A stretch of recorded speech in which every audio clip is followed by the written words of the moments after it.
우리 모든 신자의 삶에 항상 이 믿음, 소망, 사랑이 있을 텐데요. 특별히 믿음은 무엇이냐면 우리가 무엇을 믿는가이죠. What we believe. 그래서 우리가 무엇을 믿는지를 정확히 아는 것은 매우 중요합니다. 하나님은 누구시고 또한 하나님은 어떻게 일하시는 분이신지를 아는 것이죠. 이 내용을 아주 짧게 요약한 게 있습니다. 그것이 뭐죠? 사도신경입니다. 우리는 사도신경을 통하여 신앙, 기독교 신앙이 무엇인지를 정확하게 이해하고 우리가 그것을 요약해서 배울 수가 있습니다. 그럼 우리 믿음의 신자에게는 또 한 가지가 있습니다. 소망이 있습니다. 이 소망은 무엇이냐면 어쩌면 우리 모두가 신앙의 목적, 결국 우리의 신앙이 마지막 날에 우리가 결코 보게 될 궁극적인 목적을 말하고 있는 것입니다. 그래서 그것은 어쩌면 미래에 장차 있을 일들을 말하고 있는 것이기도 하죠. 그것은 무엇입니까? 그걸 잘 요약한 것, 주기도문입니다. 주기도문은 하늘에서 뜻이 이루어진 것처럼 땅에서도 그 뜻이 이루어지는 그 궁극적인 하나님의 목적, 우리 신자들, 우리 믿음의 사람들이 무엇을 소망하고 무엇을 위해서 기도해야 될지를 잘 요약해주고 있습니다. 그것을 기억하고요. 그렇다면 마지막으로 믿음, 소망, 사랑인데요. 우리는 하나님께서 우리를 위해서 무엇을 행하셨는지를, 그리고 어떻게 일하시는지를, 어떤 분이신지 알고 믿고, 그리고 결국 하나님께서 어떤 일을 이루실지를 알고 있는 사람은 결국 지금 우리가 어떻게 살아야 할지를 알게 됩니다. 성경 그것을 사랑이라는 표현을 하는데 특별히 그 내용을 십계명에 요약하고 있습니다. 십계명에 우리가 어떻게 살아야 할지, 어떻게 행해야 될지가 십계명에 잘 요약되어 있는 거예요. 봐봐요. 어린 친구들, 성경책 너무 길죠? 그쵸? 너무 많은 내용, 하나님의 명령이 있어요. 하지만 이 명령을 10가지로 요약한다면 십계명 안에 그걸 다 담을 수가 있어요. 그리고 오늘 우리가 회개의 기도를 드릴 때 읽었던 말씀처럼 신약에는 하나님을 사랑하는 것과 이웃을 사랑하는 것, 곧 사랑을, 이 계명을 지키는 것이다 라고 말하고 있어요. 많은 사람을 말해요. 여러분 하나님 사랑하세요? 우리 유찬아 하나님 사랑하니? 맨날 우리 유찬이에게 물어보죠. 미안해요. 유찬이가 가장 잘 보여서 그래. 유찬아 하나님 사랑하지? 근데 하나님을 사랑하는 건 뭔가요? 우리 모두가 생각한 건 그냥 눈 감고 마음이 막 황홀해지고 생각하면 가슴이 벌떡벌떡 뛰고 이런 걸 사랑이라고 생각해요. 근데 성경은 사랑을 뭐라고 그러냐면 하나님의 말씀을 지키는 것이라고 그래요. 즉 뭐냐면 하나님을 사랑한다는 의미는 뭐냐면 나 하나님 말씀을 지키고 싶어, 하나님 뜻대로 살고 싶어 하는 게 하나님을 사랑하는 것이라고 성경은 말하고 있습니다. 그 내용을 요약한 게 십계명이에요. 그런데 믿음, 소망, 사랑은 항상 함께 있어야 돼요. 그런데 오늘날 교회가 잃어버린 고리가 있는 것 같아요. 봐봐요. 이 의자는 다리가 몇 개예요? 이 의자는 다리가 3개인 의자입니다. 그런데 한국교회는 어쩌면 이 다리 안에 어느 한 다리가 이렇게 봐봐요. 옆에 보면 굉장히 큰 다리죠? 그쵸? 어마어마하게 큰 다리요. 아래 보면 사람이 조그맣게 있어요. 보면 어마어마하게 큰 다리인데 다리가 하나 없어. 근데 이 다리는 어쩌면 다리가 없으면 어떻게 돼야 되죠 원래? 이 다리는 이렇게 넘어져야 되잖아요. 근데 이건 특별하게 만들었기 때문에 안 넘어지는 거예요. 그냥 이 철과 같은 것들로 아래를 고정해 놨기 때문에 안 넘어지는 건데 사실 이렇게 크게 이렇게 만약에 실제로 그냥 그 나무 그냥 만들어 놓은 그런 의자였다라면 아마 옆에 있는 의자처럼 맨 옆에 의자처럼 넘어졌을 거예요. 결코 한 다리가 무너지고는 이렇게 온전히 서 있을 수가 없어요. 어쩌면 한국 교회도 그런 것 같아요. 교회는 어마어마하게 커요. 멋진 건물을 가지고 있어요.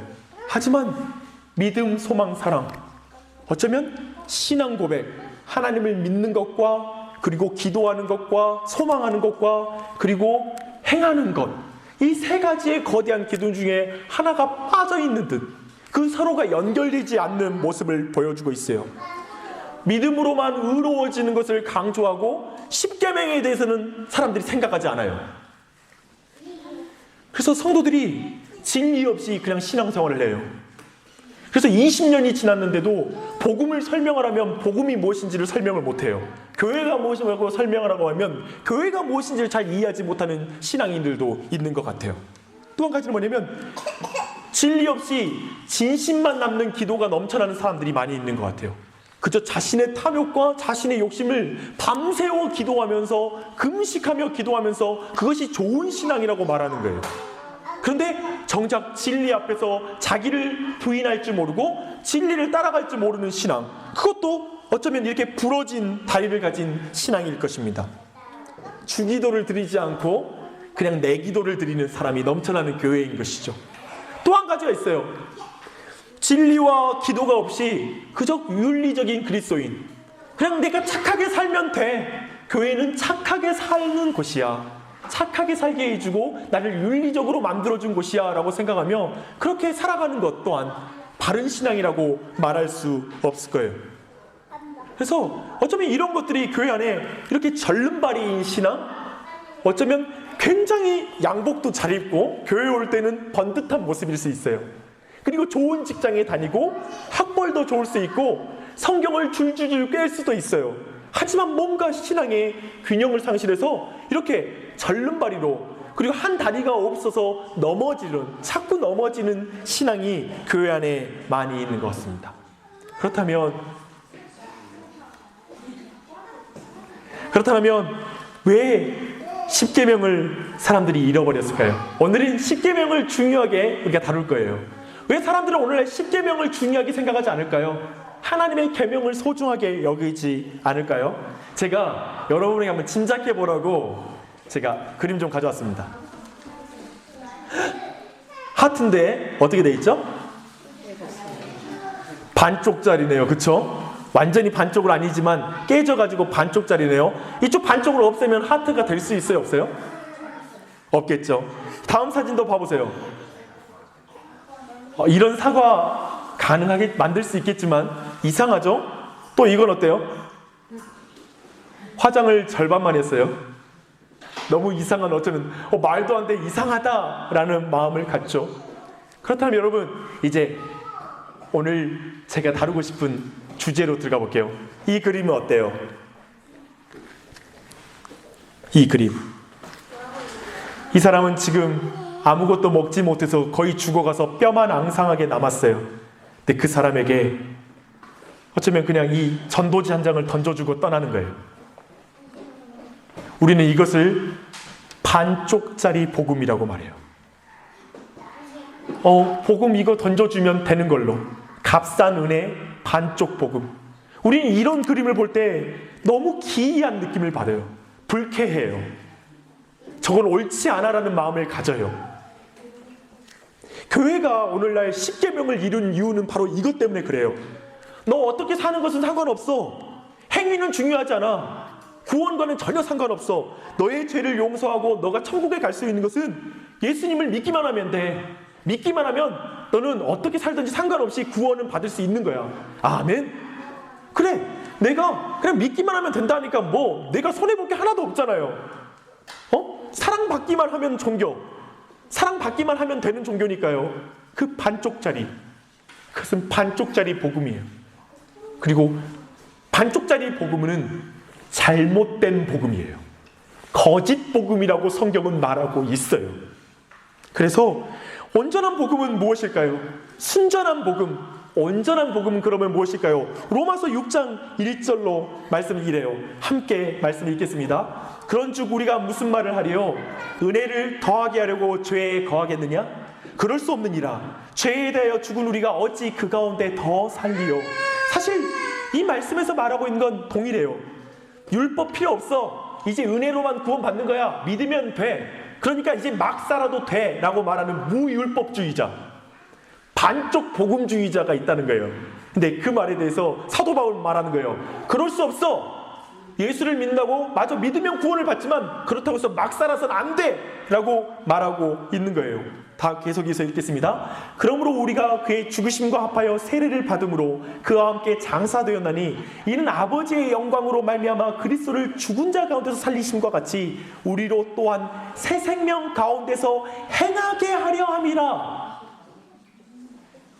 예수님이 죽으신 목적은 우리로 하여금 새 생명 가운데 행하게 하기 위한 목적을 가지고 있다. 6절 있습니다. 우리가 알거니와 우리의 옛사람이 예수와 함께 십자가에 못 박힌 것은 죄의 몸이 죽어 다시는 우리가 죄에게 종노릇하지 아니하려 함이니 이는 죽은 자가 죄에서 벗어나 의롭다 하심을 얻었습니다. 만일 우리가 그리스도와 함께 죽었으면 또한 그와 함께 살 줄 믿노라. 이것입니다. 한국교회는, 그리고 오늘날 우리가 많이 들었던 반쪽 복음이 이랬다는 거예요. 당신을 위해서 예수님이 죽으셨어요. 당신이 죽어야 할 죄를 예수님이 대신 죽으셨어요. 믿으시죠? 그러니까 당신이 이제 천국에 들어가요. 아멘. 그래서 성경은 말하는 거 뭐냐면 거기에 멈추는 게 복음이 아니라 예수님이 너를 죽어서 너에게 새 생명으로 낳게 한 것, 너를 하나님의 자녀로 삼으신 이유는 너희가 새 생명을 살게 하기 위함이다. 예수님과 죽고 끝나서 천국만 가면 되는 게 아니라 예수님 믿고 나서 하나님의 자녀로 살게 하기 위해서 그분과 함께 죽었다라는 거예요. 그리고 그분과 함께 부활했다라고 말하고 있는 것입니다. 이 사실을 기억하십시오. 여러분, 자동차죠? 이 자동차를 만든 이유는 뭘까요? 내가 이렇게 말하는 거예요. 저는 자동차를 너무 좋아해요. 그래서 저는요, 그냥 자동차를 이렇게 아름답게 만들고서 계속 지켜보고만 있으면 너무 행복하고요. 어떻게 자동차를 타요? 말도 안 돼요. 자동차 그냥 안 타고 계속 저는 보려고 만들어요. 그래서 그 안에 있는 부품을 수만 가지인데 그 부품을 일일이 만들어 평생 동안 최대한 열심히 해서 최고급 차를 만든 거야. 그래가지고 계속 지켜보기만 해. 아, 행복해. 그러려고 차를 만드나요? 진짜 차를 만드는 목적이 그건가요? 아니요. 그 차를, 맞아요, 돈을 벌려고 그러기도 해요. 근데 예를 들면 차를 산다면, 그래서 이 좋은 차를 산다면 왜 살까요? 지켜보고 가만히 보려고? 아니요. 그것은 어쩌면 인간의 탐욕일 거예요. 그러나 원래 자동차를 만든 이유는 뭐냐면 그 차를 탔을 때 그 자동차를 만든 이유가 이루어지는 것이죠. 하나님은 왜 출애굽시킬까요? 하나님은 여러분 왜 창조했을까요? 하나님은 왜 예수님을 통하여 여러분을 구원하셨을까요? 성경은 말하는 거예요. 그냥 마치 우리의 자녀를, 여러분을 애기 낳는 것이 목적이 아니잖아요. 여기 엄마들, 나는 아기 낳는 것 자체만 목적이었는데 그 뒤에 아기 크는 걸 키우는 게 너무 힘들어서 정말 슬프다고 말하시는 부모님 계세요? 반대겠죠. 그쵸? 아기 낳는 게 너무 힘들지만 이 아이를 키우는 것이 부모된 기쁨이다고, 그게 내가 아이를 낳는 고통을 이긴 이유였어요. 그런데 마치 그거예요. 예수님께서 십자가를 지셔서 우리를 구원하신 목적은 우리를 하나님의 자녀가 되게 하셔서 하나님 예수 그리스도를 닮아가게 하기 위해서 그 모든 고통을 당하셨죠. 그것이 목적이라는 거죠. 하나님의 자녀로서 나를 키우시기 위해서, 나와 화목하시기 위해서, 나를 사랑하시기 위해서, 그래서 온전한 관계 안에서 화평하게 하나님과 관계하기 위해서 그 목적이었죠. 또 우리는 그 목적을 잃어버렸다는 거예요. 십계명을 잃어버린 것이에요. 십계명을 중요하게 생각하지 않는 것이에요. 여러분, 이 말씀 한번 읽어보십시다. 이게 하나님의 목적이라는 거예요. 답기 읽겠습니다. 시작. 우리가 다 하나님의 아들을 믿는 것과 아는 일에 하나가 되어 온전한 사람을 이루어 그리스도의 장성한 분량이 충만한 데까지 이르리니 오직 사랑 안에서 참된 것을 하여 범사에 그에게까지 자랄지라. 그는 머리니 곧 그리스도리라. 즉 여기서 봐봐요. 하나님의 아들을 믿는 것, 아까 믿음, 아는 일, 믿음과 보면 아래서 사랑 안에서 참된 것을 하여 행함.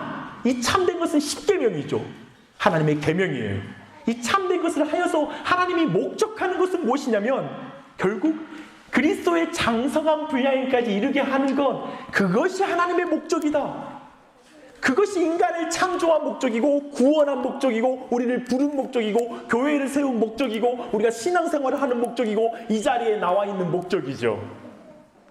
자녀를 양육하는 목적이고 남편과 함께 한 가정을 이룬 이유가 이 목적을 이루게 위하여 있음을 믿으시기 바랍니다. 그래서 이제 여러분과 함께 그리스도인의 십계명에 대해서 자세히 한번 살펴보기 원합니다. 사실 오늘은 십계명의 내용에 대해서 구체적으로 살펴보지 않을 거예요. 그러나 오늘 살펴보려고 하는 것은 이것입니다. 십계명을 받는 사람은 누구인가? 그리고 두 번째, 십계명은 어떤 역할을 하는가? 하나님의 계명은 아까 말한 대로 십계명으로 구원을 받는 게 아니라면 도대체 십계명은 어떤 기능을 가지고 있는가라는 것이죠. 세 번째, 십계명을 어떻게 지킬 것인가? 오늘 그리스도인의 십계명이라고 불렀어요. 우리 모두는 십계명이 유대인의 십계명 아닙니까? 이제 예수 믿었으니까 이제 더 이상 구약으로 돌아갈 필요가 없잖아요. 그래서 이제 우리의 계명은 아니다 라고 생각할 수 있겠죠. 하지만 그게 아니라는 거예요. 그리스도인의 십계명이라는 거예요. 그래서 그것을 우리가 어떻게 이 세 가지를 다뤄갈지 한번 하나하나 차근차근 살펴보십시다. 첫 번째는 십계명을 받는 사람은 누구인가예요. 그러니까 우리가 십계명을 받는 사람을 생각할 때 이 십계명을 주실 때 그 분위기를 먼저 봐야 돼요. 19장 16절로 20절 말씀 볼게요. 우리 모든 친구들 십계명을 받을 때 그때의 배경을 이 시간 우리가 살펴보는 거예요. 16절로 20절 말씀 제가 읽겠습니다. 셋째 날 아침에 우레와 번개와 빽빽한 구름이 산 위에 있고 나팔 소리가 매우 크게 들리니 진중에는 모든 백성이 다 떨더라. 모세가 하나님을 맞으려고 백성을 거느리고 진에서 나오매 그들이 산기슭에 서 있는데 시내산에 연기가 자욱하니 여호와께서 불 가운데 거기 강림하심이라. 그 연기가 옹기가마 연기같이 떠오르고 온 산이 크게 진동하며 나팔 소리가 점점 커질 때에 모세가 말한즉 하나님이 음성으로 대답하시더라. 지금 십계명을 받는 자리 가운데 세상을 창조하신 하나님이 그 가운데 산 가운데 임하셨어요. 근데 그 모습은 인간이 가장 두려움을 느낄 수 있는, 어쩌면 가장 큰 권능을 느낄 수 있는 방법이에요. 번개, 우레소리, 그리고 큰 연기가 올라오는 것, 흑암. 어쩌면 여러분 번개 칠 때 여러분 느껴봤죠? 번개가 가까이서 칠 때 가슴이 얼마나 놀라고 두려운지 몰라요. 근데 하나님께서 이 세상에서 그분의 권능을 나타낼 수 있는 최고의 방법을 사용하셔서 지금 임하신 거예요. 하지만 이것 또한 하나님의 크심을 다 드러내는 건 아니었어요. 하나님은 창조주거든요. 무한하신 분이셔서 이런 번개 소리로도 사실 하나님의 크기를 담을 수가 없거든요.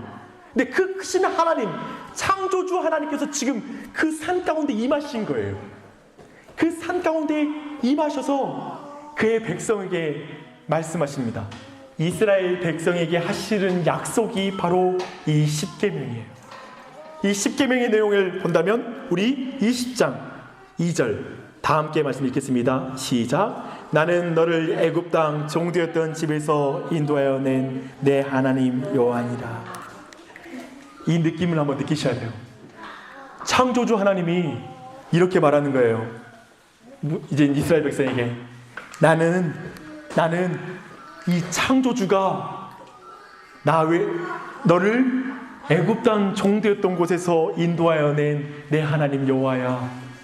너를 구원한 아버지란다. 너를 내 자녀다 삼은 아버지란다. 지금 이 창조주의 권능 가운데 이 말은 사실은 굉장히 따뜻한 표현이에요.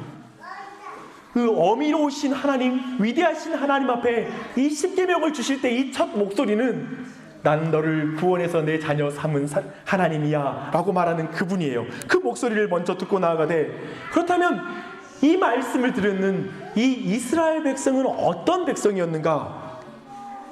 첫 번째, 우리 지난주에도 살펴봤어요. 구원을 경험했음에도 불구하고 하나님의 인도하심에 대해서 신뢰하지 못하는 불평이 많은 사람들이에요.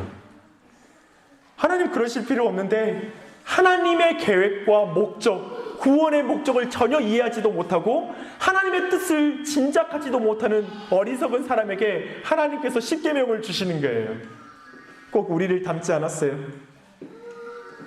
그저 내 인생 하나 잘 되면 되는 그런 스케일과 생각을 가지고 있는 자에게 하나님은 십계명을 주시는 거예요. 하나님의 인도하심에 불만이 있고 하나님의 목적과 믿음이 부족한 사람에게 하나님은 십계명을 주시는 거예요. 이 사실을 첫 번째. 또한 이 약속을 받은 사람들은, 이 하나님 십계명을 주신 그 사람들은 어떤 사람이냐면요, 하나님의 임재에 멀리 서 있으면서도 나중에는 우상을 만드는 백성이에요. 이 말씀 뒤에 봐봐요. 20장 18절 이하로 보면 무백성이 우레와 번개와 나팔 소리와 산의 연기를 본지라 그들이 볼 때에 떨며 멀리 서서. 그리고 21절 보면 백성은 멀리 서 있고, 계속해서 성경이 강조하고 이 나중에 32장에는 이제 드디어 이스라엘 백성이 우상을 만들거든요. 그렇게 사실은 이렇게 우상을 만들고 진짜 하나님으로부터 멀리 떨어져 있는 사람들에게 하나님이 십계명을 주시는 거예요. 하나님의 계명을 주시는 거예요. 이 또한 얼마나 놀라운 일입니까? 보이지 않으나 살아계신 하나님 앞에 경배자로 서지 못하고 그저 끝없이 신을 조종하고 신을 만들어내는 사람에게 하나님께서는 십계명을 주셔요. 우리의 모습을 닮으시죠. 그리고 세 번째는 하나님께서 우리는 이 약속을 주실 때 하나님은 주권적인 구원의 사랑이 기초되는 언약인 것을 봐야 돼요. 그러니까 즉 오늘 이 첫 번째 말, 나는 너를 애굽 땅 종되었던 집에서 인도해는 내 하나님 여호와니라. 그리고 십계명을 주실 때 하나님은 그 백성에게 내가 십계명 줄 텐데 받을래 말래, 지킬래 말래, 이런 말들을 하지 않으신다는 거예요. 그분께서는 그분의 주권으로서 이 약속을 맺으시는 거예요. 이 안에도 어떤 의미가 있냐면 약속을 지키고 이제 나중에 못 지키면 너희 백성을 버려버리겠다라는 그런 마음이 아니라 이 약속을 결국 하나님이 지켜가시는 그 역사를 우리는 보고 있어요. 하나님께서 사랑과 용서와 그 은혜 가운데 주시는 언약이라는 것을 우리가 볼 수 있는 것입니다. 그래서 십계명의 깊은 성격은 뭐냐면 우리는 율법하면 어떤 느낌이에요? 딱딱해요. 율법 안 지키면 큰일 날 것 같아요. 책만 받는 것만 생각이 나요. 그래서 우리를 벌벌 떨게 만들어요. 근데 사실 원래 십계명이 주어진 의미는 뭐냐면 매우 실력 없는 자에게 하나님이 사랑 때문에 맺으시는 언약이라는 거예요. 근데 출애굽기 전체를 볼 때 그 의미는 어떤 거냐면 이런 거예요. 결혼식을 하는 데 있잖아요. 결혼하는 배우자가 다른 사람을 사랑하는 여인인 거예요. 근데 그 여인에게 사랑의 언약을 맺자고 약속해버리는 거예요. 남자가. 그럴 수 있을까요?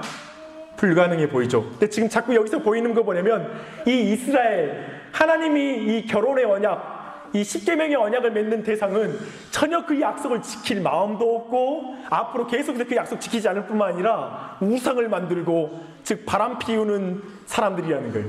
근데 그 사람들에게 지금 십계명을 주시는 거예요. 그게 얼마나 큰 은혜입니까? 그래서 십계명 내용 보면 있잖아요. 첫 4계명을 어제 우리가 이 십계명 가지고 우리 형제들과 만나서 공부를 했는데요. 근데 그 시간에 한 형제가 나눠준 인사이트예요. 그것은 마치 한 남자와 한 여자 가운데 맺어지는 그 결혼의 언약의 특징과 똑같다. 첫 번째 봐요. 다른 신은 안 돼. 다른 남자는 안 돼. 그렇죠? 결혼 언약의 조건. 두 번째, 다른 남자 사진 품고 살지 마. 그렇잖아요. 다른 남자를 마음에 품고 계속 사는 것 안 되잖아요. 세 번째, 다른 남자 생각하면서 내 이름 부르지 마. 이거 굉장한 치욕이잖아요. 결혼관계에서. 네 번째, 나와 함께하는 최소한의 시간을 지켜줘. 그쵸? 나하고만 보내는 시간을 지켜줘. 이거 맞죠? 결혼했는데 한 번도 나와 소중한 시간을 안 지키는 남자와 살 수는 없잖아요. 여자와 살 수 없잖아요.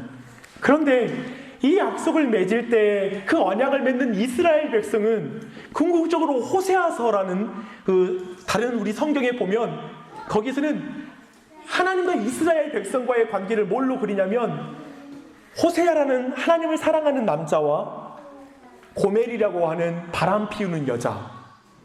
근데 그 바람 피우고 음란한 여자와 결혼을 하고 그 음란한 여자가 아기를 낳고 나서 또 밖에 나가서 애기를 베고 돌아오는 거예요.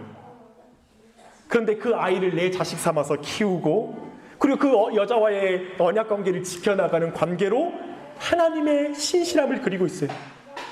제가 말하고 싶은 것은 이거예요. 십계명 첫 번째 주제, 십계명을 받은 사람이 누구인가라고 생각할 때 결국 하나님의 백성이라고 불리지 않는 자들, 그런 자를 하나님의 백성이라고 부르고 그와 약속을 맺으시고 그 약속을 신실하게 지키시는 헤세드의 하나님, 언약에 신실하신 그 하나님께서 이 십계명을 그렇게 됨됨이가 되지 않는 자와 언약을 맺으시고 그 언약을 깨는 백성들과도 끝까지 그 언약을 지켜 이루어 결국 그 백성 삼으시는 그 은혜 안에 이 십계명이 주어진다는 거예요. 여러분, 이 사실을 가운데 감동하길 바랍니다. 오늘날 십계명을 받는 그리스도인은 어떤 그리스도인입니까? 저는 오늘날 우리 모두가 성경을 볼 때, 그리고 예수 그리스도의 은혜로운 말씀을 들을 때 우리가 느끼는 느낌은 뭐냐면, 우리 모두가 그 은혜 앞에 부끄럽다라는 거예요. 정말 내가 이런 놀라운 약속을 받기에 합당치 않아. 내 삶을 보면 나는 예수 믿지 않는 자의 방불에 내가 어떻게 이런 약속을 받고 이런 은혜를 받았다는 말이야. 목사님 자꾸 긍정적으로 우리에게 용기 주려고 하시는 말씀하는 거 알지만요, 내 실제 삶은 이런 하나님의 약속을 받고 이 성경의 약속이 나를 위한 말씀이라는 말씀을 전 잘 믿어지지 않아요 라고 말하고 싶은 사람들이 많이 있다라는 거예요. 근데 이스라엘 백성 또한 동일했다라는 걸 말하고 싶은 것입니다. 그런데 하나님께서 우리 약속을 주셨습니다. 우리가 아직 죄인 되었을 때 그리스도로 말미암아 우리를 사랑하셨고 여전히 더디기만 우리를 기억고 빚어가시는 하나님이신 줄 믿으시기 바랍니다. 아멘. 출애굽기 6장 7절 말합니다. 너희로 내 백성을 삼고 나는 너희의 하나님이 되리라. 호세아 2장 23절 말합니다. 내가 나를 위하여 그를 이 땅에 심고 긍휼히 여김을 받지 못하던 자를 긍휼히 여기며 내 백성이 아니었던 자에게 향하여 이르기를 너는 내 백성이라 하리니 그들은 이르기를 주는 내 하나님이라 하리라 하시니라. 아멘. 십계명으로 우리는 하나님의 자녀가 되는 게 아닙니다. 다시 한번 요약합니다. 우리가 십계명을 지켜서 하나님의 자녀가 될 수는 없습니다. 하지만 하나님의 자녀에게 십계명이 주어집니다. 출애굽하기 전에 하나님께서 십계명을 주신 게 아니라 놀라운 구원을 경험하고 나서 그 백성에게 하나님이 십계명을 주십니다. 구원을 얻는 조건으로 십계명을 주신 게 아니라 구원 얻은 백성에게 십계명을 주신다는 이 사실, 이 순서를 꼭 기억하십시오. 시편 147편 19절로 20절은 이렇게 말합니다. 저가 그 말씀을 야곱에게 보이시며 그 율례와 규례를 이스라엘에게 보이시는도다. 아무 나라에게도 이같이 행하지 아니하셨으나니 저희는 그 규례를 알지 못하였도다. 할렐루야. 십계명은 아무에게나 주는 게 아닙니다. 성경은 아무에게나 주는 게 아닙니다. 이 약속은 하나님의 백성에게 주는 것입니다. 그렇다면 방금 전에 저는 구원을 얻는 조건으로 십계명을 지키는 게 아니라고 말했죠. 그렇다면 질문이 나오겠죠. 그렇다면 굳이 우리가 구원, 천국 가는데 전혀 상관이 없으면 왜 내가 십계명을 지켜야 되죠? 라는 질문이죠. 간단하게 살펴보고 다윗 이야기로 들어갈게요. 다윗 이야기로 설명하겠습니다. 첫 번째는 사회적 용도라고 적었어요. 근데 이게 무슨 말이냐면, 여러분, 그 속도 위반 기계를 생각해 보시게요. 우리는 법을 생각할 때 그 법의 기능의 한 가지는 뭐냐면 그 법을 어기면 그에 받은 책망이 있다라는 거예요. 징계가 있다라는 거예요. 그래서 그 책망과 징계가 무섭기 때문에 그 법을 지키는 효과가 있죠. 법은 그런 기능을 해요. 제가 최근에 고속도로를 많이 탔는데요. 고속도로를 달리다 보면 되게 때로는 속도를 위반할 수 있는 그런 속도, 되게 빨리 달릴 때가 있어요. 하지만 그 순간에 이제 속도 위반 그 기계가 1km 앞에 있습니다라고 이렇게 알려주면 순간적으로 긴장해요. 속도를 줄여야지. 가까이 가서 속도를 어떻게 줄여야 되겠다. 왜냐하면 그걸 어기면 어떻게 될까요? 벌금이 나와요. 어떻게? 너무 아깝잖아요. 그걸 너무 자주 위반하면 운전면허증이 취소될 수도 있어요. 그러니까 안 돼요. 그게 두려워서 그걸 지키는 거예요. 이런 첫 번째 기능이 있어요. 두 번째는 신학적인 용도예요. 우리는 율법을 지키는 이유는 뭐냐면, 율법을 우리가 지킬 때 우리 모두가 깨닫는 건 뭐냐면, 나의 기준이 아니라 하나님의 기준으로 볼 때 자신이 하나님의 그 의로우시고 거룩하심에 우리는 도저히 미치지 못한다는 사실을 깨닫게 돼요. 도저히 우리는 그 율법을 지킬 수 없는 사실을 깨닫게 되는 거죠. 마치 이것은 CCTV와 같아요. CCTV는 뭐냐면 아무도 없을 때 계속 나를 찍고 있는 CCTV. 그리고 심지어는 내 마음까지도 찍는 CCTV가 있다고 생각해봐요. 아마 우리는 그것을 다시 재생하면 우리는 객관적으로 볼 때 얼마나 내가 죄인인지 또 깨달을 수 있을 것이고, 특별히 율법의 기준으로 하나님의 눈으로 그걸 볼 때 내가 얼마나 큰 죄인인지 알게 될 거예요. 그런 면에서의 기능. 그러나 거기에 멈추는 것은 아니라 이렇게 죄인이라고 느끼면서 모두가 예수님의 도우심을 간구하는 자리까지 나아가게 하는 게 율법의 기능이라는 거예요. 봐봐요. 많은 사람들은 율법에 대해서 이 두 가지에 머물러요. 많은 사람들 이거죠. 나 율법 지키지 않으면 지옥 간대. 지켜야 되겠다. 두려워. 두 번째, 정말 내가 지키려고 했는데 도저히 안 돼. 도저히 율법을 지킬 수 있는 사람은 없어. 그냥 대강 살아. 아무리 노력해도 어떻게 지킬 수 없는데 어떻게 하잔 말이야 라고 말하는 여기까지에서 머문다라는 거예요. 그러나 성경이 말하고 있는 뭐냐면 여기에 머물지 말고 예수 그리스도를 붙잡는 자리까지 간 사람이 그리스도인이라고 말하는 거예요. 그리고 이제 율법의 세 번째 기능이 있어요. 그 세 번째 기능은 바로 도덕적인 용도라고 말하는데, 이 말은 뭐냐면 율법은 하나님의 성품이 드러난다는 거예요. 하나님이 어떤 분이신지를 드러내는 게 율법의 역할이라는 거예요. 그래서 우리는 율법을 볼 때 하나님은 이런 성품을 가지셨구나, 나 하나님을 닮아가려면 이렇게 살아야 되겠구나 라고 생각하는 거예요. 이 세 번째 용도, 이건 매우 중요합니다. 아담에게는 첫 번째 용도와 두 번째 용도가 없었어요. 세 번째 용도를 알 뿐이죠. 그래서 이 세 번째 용도는 그리스도인에게 매우 중요해요. 네, 이 부분을 다윗 이야기로 한번 여러분 요약해 볼게요. 사무엘하 12장 1절, 여러분 펴실 분들 같이 펴시고요. 사무엘하 12장 1절은 어떤 이야기 나옵니까? 다윗에게 가장 큰 실수는 뭐였죠? 다윗의 인생에서 가장 큰 실수는 뭐였냐면 자신의 충직한 부하인 우리아의 아내 밧세바를 간음하고 취하고 우리아를 죽인 사건이에요. 그건 굉장히 수치스러운 사건이었죠. 어떻게 우리 위대한 다윗 왕이 그런 실수를 범할 수 있어요? 하나님의 말씀을 잘 지키던 사람이. 근데 그가 성경을 보면 그가 이 밧세바와 간음하고 우리아가 죽은 이후에 밧세바를 아내로 들인 이후에 아기를 낳았어요. 근데 아기를 낳을 때까지 아마 10개월은 지났겠죠. 그러니까 10개월이 지나도록 그는 회개하지 않아요. 자신이 죄를 범하였다고 생각하지 않아요. 그리고 이제 그 우리아에게 이제 그 다윗에게, 회개하지 않는 다윗에게 하나님이 나단이라는 선지자를 보내요. 그리고 그 나단이라는 선지자를 통하여 하나님께서 하나의 어떤 말을 전해요. 한 부자가 있는데 그 사람엔 양과 소가 진짜 많아. 근데 손님이 왔을 때 그 자신의 그 많은 양과 소 중에 하나를 잡는 게 아니라 양 한 마리, 이제 양 한 마리밖에 안 가지고 있는 사람의 양을 빼앗아서 제사를 지내버렸네? 이 사람 어떻게 해야 됩니까? 라고 다윗에게 물어보자 다윗이 뭐라고 말하죠? 그 사람은 죽어야 한다. 두 번째, 그 사람은 그 양을 4배나, 그 양의 새끼를 4배나 갚아줘야 된다 라고 말하고 있어요. 이 양의 새끼를 4배나 갚아줘야 된다는 것이 율법이에요. 지켜야 될 율법이었어요. 근데 이 두 가지를 그 사람이, 이 다윗은 이 안에서 우리가 보여준 건 뭘 볼 수 있을까요? 다윗은 정말 아이를 낳을 때까지 회개하지 않는 거예요. 철저히 무너진 내면의 상태를 보여줘요.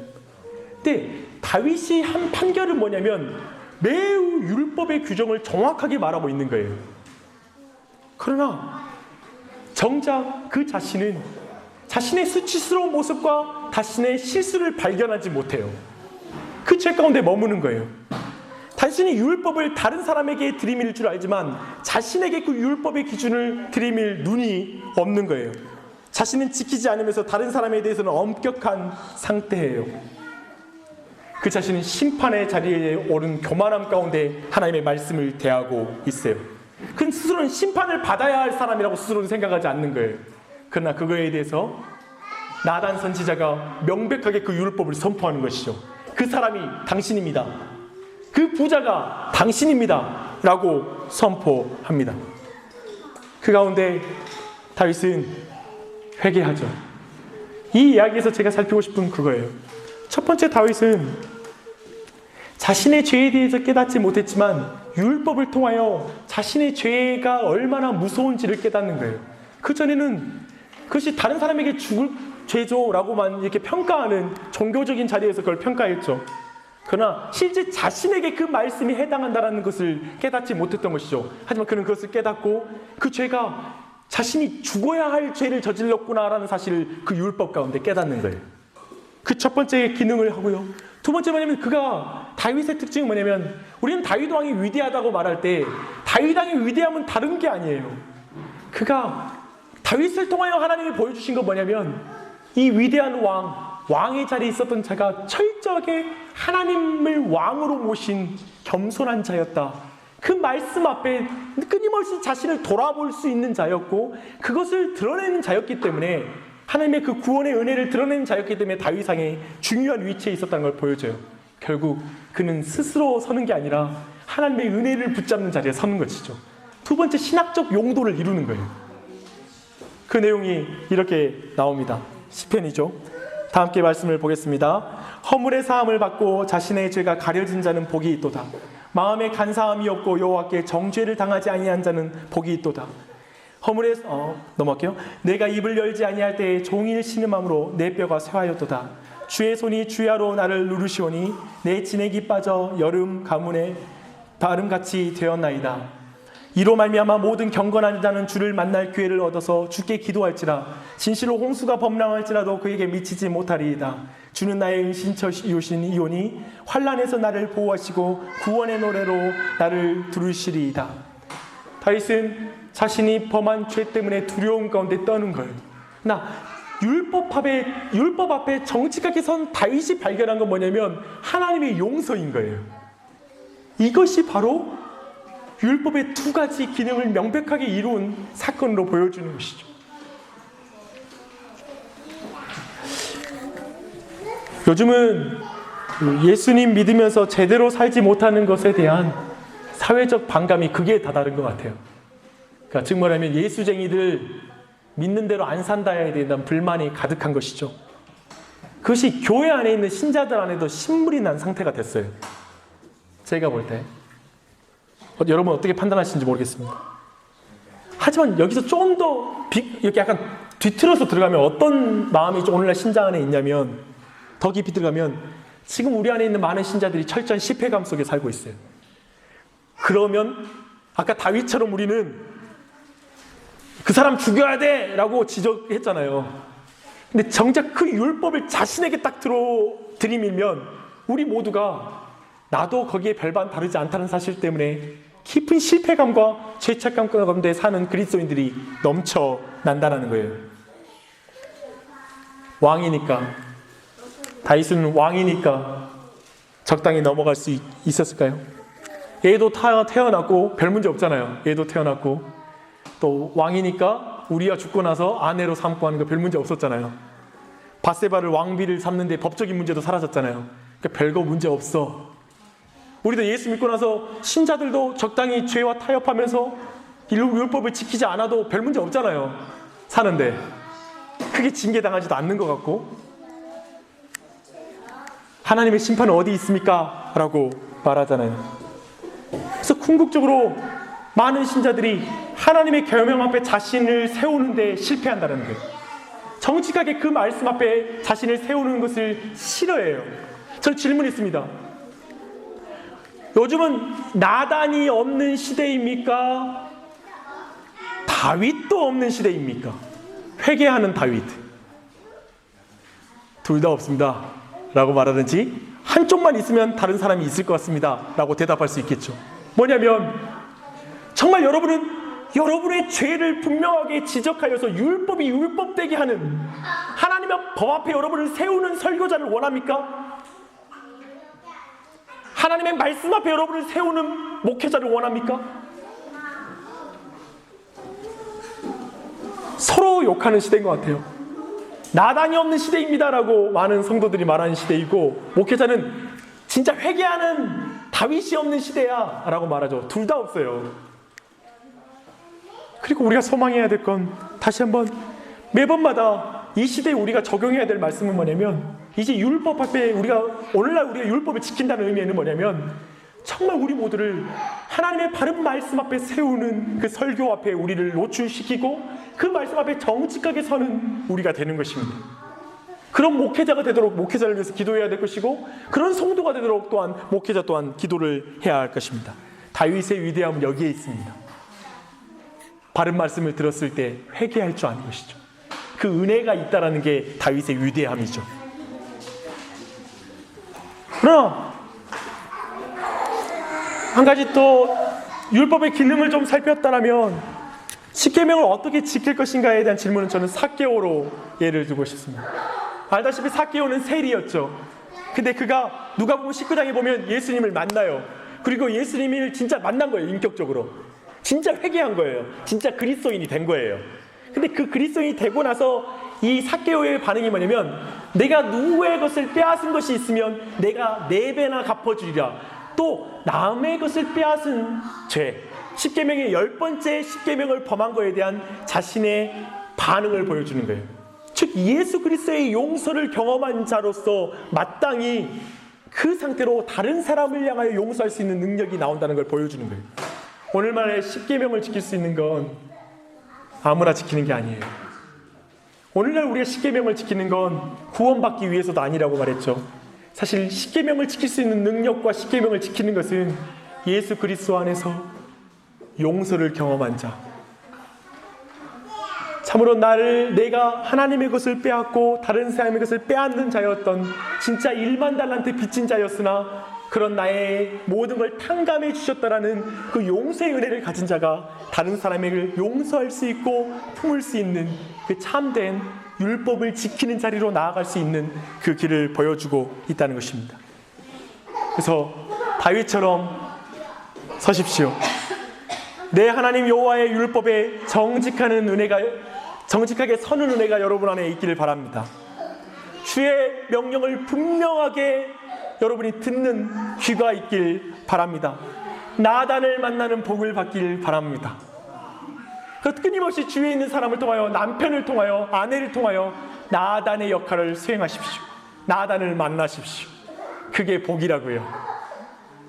그래서 그 정직함 앞에 거기에 또한 우리의 죄의 문제만 발견하는 게 아니라 예수 그리스도를 붙잡는 은혜를 경험하십시오.